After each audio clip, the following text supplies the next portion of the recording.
WhiskyCast. Proudly brought to you by Redbreast, the definitive single pot-still Irish whiskey.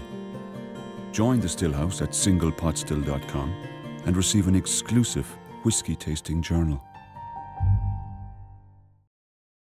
Welcome to another episode of WhiskyCast HD. I'm Mark Gillespie, and this time around I'm in Victoria, British Columbia for the 2014 Victoria Whisky Festival. A lot of people ask me how they can get a job as a whiskey brand ambassador. It's one of those jobs where you get to travel the world, attending festivals like this and meeting lots of people, and getting to taste lots of great whiskeys. The thing is, those jobs are hard to come by, and they really are jobs. Have you got any scotch in the glass? There are two types of ambassadors, the local and regional ones who work mainly in sales and marketing full-time and do occasional festivals and tastings. 11 years old, first 7 years in bourbon, then the last 4 years in Shiraz. And then there are the rock stars, the headliners who travel the world. If you had to write out their perfect job description, it would be part educator. You come up and you do it gently. None of this. Oh, you gotta try copper. Part evangelist. Simon Brooking. Part entertainer. Kind friends and companions, come join me in rhyme. Come lift up your voices in chorus with mine. Come lift up your voices, all grieve to refrain. For we may or might never all meet here again. And part nomad. In 6 weeks, I've flown 35,779 air miles. January last year, I counted up, I did 65,000 miles in the air in 1 month. Must be about 80 or 90,000. How many nights did you spend on the road last year? Oh gosh, we had 365 days, probably 200. I was probably out of Ireland maybe 90 nights. I don't know in miles how much that it was, but 90 nights in hotel beds around Europe, around Canada, around the United States. But it's a job they wouldn't trade for anything. It's tough, but I come from, my grandfather was a captain in the Merchant Marines. He was a vagabond. My grandfather, my dad's side, was a traveling tobacco salesman, pipe salesman in Scotland. So I think it's in my blood. I think there's part of me that really longs for the road. Gordon and MacPhail's Michael Urquhart isn't just an ambassador. He's the company's managing director. Most of his counterparts delegated this part of the job a long time ago. But Gordon and MacPhail is a family company. You know, it's important to go and tell people your story, and I take great pleasure in doing it. I'm a chartered accountant by profession, so I'm not meant to enjoy these things of marketing and tastings and all the rest of it, but boy, I'm having fun. And the gradual process of turning over the family business to the next generation is underway. Victoria was the first road trip for Michael's daughter Laura, who joined Gordon and MacPhail about a year ago. A few feet away, another sign of generational change. Kilchoman's Peter Wills is the son of distillery founder Anthony Wills, who sent his son out for the first time a couple of years ago with two pieces of advice: behave and enjoy yourself.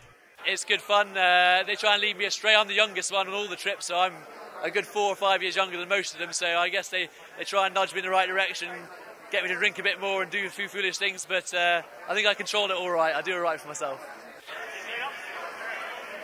As you might expect, stories spread quickly on the road, like the one in Victoria about Morrison Bowmore's Iain McCallum, Peter Curry of Duncan Taylor, a bar fight, and a ride in a police car. It's not quite what you think.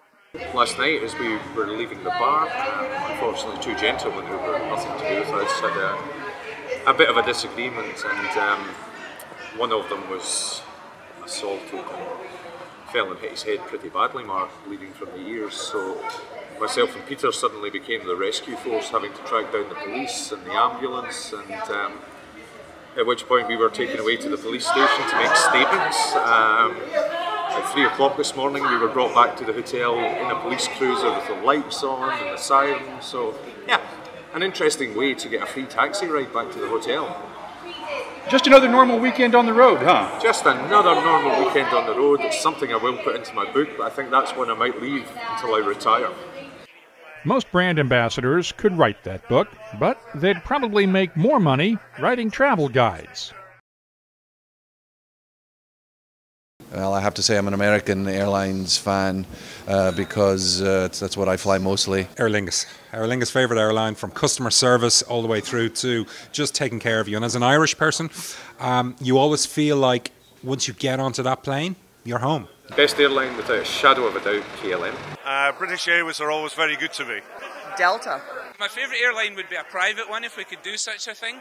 I always think Springbank should just buy our own jet, but that's maybe a bit unrealistic. Yeah, I don't think Mr. Wright's going to go for that one. I suggested it once, and just the look in his face said it all, to be honest. I don't know. I've just had so many problems with Air Canada. And I know they were just voted the best airline in North America, so sorry, fellow Canadians, but that's the truth. That's the truth. They lose my bag every time. Where possible, I try to avoid Ryanair. Our folks at Flybe that get us over to Isla, it can be suspect. I mean, it's a tiny operation, but a lot of times you end up back in Glasgow. So the record of getting on and off the island, it's tough with Flybe. Well, I always find British Airways an absolute nightmare because British Airways have got a bad habit of cancelling the last flight up to Glasgow because there's a technical fault, and the technical fault is there's less than 10 people on the plane. KLM. They leave you really short transfer times and they always lose your bag. London Heathrow, Terminal 5, BA Lounge. I love Orlando. Orlando, very friendly, very easy to get around. Probably Vancouver, an absolutely brilliant airport. Amsterdam, Schiphol, our land down Stockholm is just hugely efficient. Austin, because of the music, I didn't mind my flight being cancelled because there was live music in the airport. It was great. It felt like the old days, you know. It was enjoyable to sit there and enjoy fantastic. And I think it was a Cuban band, just fantastic world music in the middle of Austin, Texas. Heathrow. It's so big. Your flight never takes off on time. It rarely arrives on time, but they've got a good lounge, so that kind of makes up for it a little bit. Worst airport probably for me would be Newark, as I was detained for 2.5 hours a year and a half ago in a case of mistaken identity. Newark, it's just tough airport to get into. I'm usually glad to get. It's a tough airport to get out of, and so I avoid it as much as possible. I don't like Frankfurt. It's too big. Yeah, too big. O'Hare, Dallas, horrendous. No, I don't even know if I should say this. Vancouver. I know that all those people want to go on cruises and this and that, but I hate all of those people because it only slows me down. So, sorry, folks. I don't mean to insult anybody, but yeah. Oh, I wouldn't like to embarrass them. Go ahead, everybody else did. Schiphol Airport. There's lost luggage, 4 a.m. cab rides to the airport, and the constant fatigue from jet lag. Whiskey was invented in Ireland. We were the first to make whiskey. But those hardships don't compare to what they leave behind at home. Next week, my son turns 1. I'm going to be in Canada when he's turning 1. So there's things like that, you know. But when I'm home, I make sure I'm home, you know, and nothing can pull me away when I'm home, you know. Technology has made it easier to be on the road. Skype and FaceTime connect the road warriors with the folks back home, letting them focus on their jobs when the festival doors open. It's a very social job. You are constantly meeting people, talking, hearing stories. For me, what I love most is introducing people to new whiskies.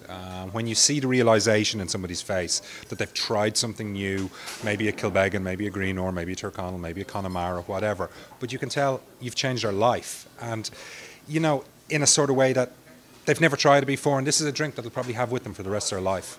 You have to be a people person to succeed as a brand ambassador, but there's an easy way to get on their bad side. Remember this advice the next time you go to a whiskey festival. And when somebody comes up to me and says, give me your oldest and your best, that just gets on my goat. And it's the one way to annoy me straight away. Oh, don't do that, please. Just, yes. Don't ask me that, because that, to me, is a turn-off. That, absolutely. What's the oldest? What's the best you got? Well, they're all amazing whiskies, but, yeah, don't ask me what's the oldest, please. But ask them anything else, and they'll give you not only a dram, but maybe even a story or two, and an education that's the next best thing to visiting a distillery. There's just time spent making friends in just out-of-the-way places, whether it's Isla or whether it's Atlantic City, Wyoming. You know, that was one of the really cool places for me to go to, the Miner's Delight, Atlantic City, Wyoming, population 25, and was embraced by the community and the great folks, Bob and Barb Townsend there. Really just, it's that sense of community, whether you're in the middle of the city or in the middle of Wyoming, that to me really keeps me going. For more cask-strength conversation on whiskeys, with the people who make them and the people who drink them, join us each week for WhiskyCast. In Victoria, British Columbia, I'm Mark Gillespie.